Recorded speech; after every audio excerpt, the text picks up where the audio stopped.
이제 동절기라는 게 날씨 영향을 많이 받지 않습니까? 우선 추위가 있고요, 한파가 있고, 이제 눈도 많이 오고, 또 이제 바람도 세게 불기 때문에 아무래도 현장도 그거에 대한 대비가 많이 있어야 된다고 봅니다. 예를 들면 추위 같으면 아무래도 이 전열 기구라든가 이 난방을 위한 그런 이 기구를 많이 사용하기 때문에 이제 거기서 생기는 이제 화재 위험이 아무래도 많이 되고요. 눈이 많이 오게 되면 또 여기도 올라올 때 보면 언덕지고 이랬는데 제설 장치라든가 이런 것들이 당연히 이제 필요해서 미리 좀 준비하는 게 나을 것 같고요.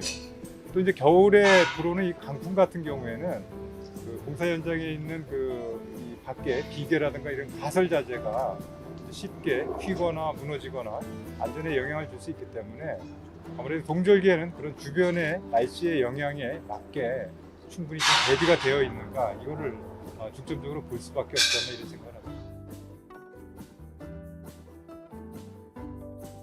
동절기 하면 아무래도 겨울 하면 화재죠. 화재가 그거는 뭐 일반 집뿐만 아니라 공사 현장도 마찬가지인데 특히 이제 동절기에 보면 대부분의 공정이 야외 공정보다는 이 창호를 설치한 실내에서 하는 공사들이 많이 있습니다. 아무래도 추우니까 밖에 있는 공정은 한계가 있고요.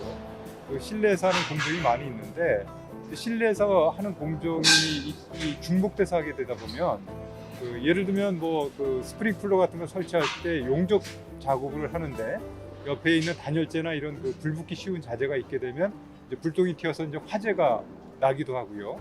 그리고 이제 화재가 나게 되면 동절기 같은 경우 특히나 이 환기 시스템이 눈을 자꾸 이제 추우니까 안에서만 작업을 하기 때문에 그런 화재가 발생했을 때 생기는 유해가스나 이런 거에 대해서 굉장히 무방비하게 노출되는 경우가 많이 있죠. 그래서 겨울에 주상복합이나 이런데 공사 중에 이 화재가 발생해가지고 매연이나 이걸로 대형 인명사고가 나는 게 아마 그런데 원인이 있다고 생각을 합니다. 그래서 일단 여러 가지 위험 요인이 있지만 동절기에는 화재가 제일 중요하지 않나 이런 생각을 합니다.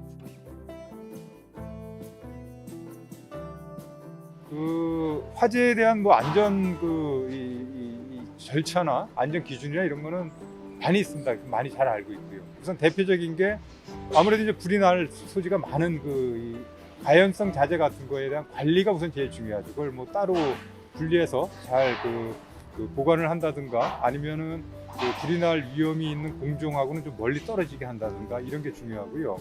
그 다음에 실제로 이 불이 나는 게 대부분 용접 불똥 같은 게 많이 생기거든요.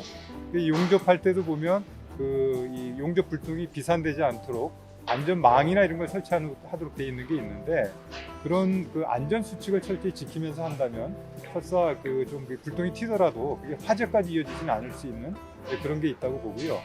그리고 최악의 경우에 화재가 나더라도 인명사고를 막으려면 이 환기가 일단 잘 돼야 되지 않겠습니까?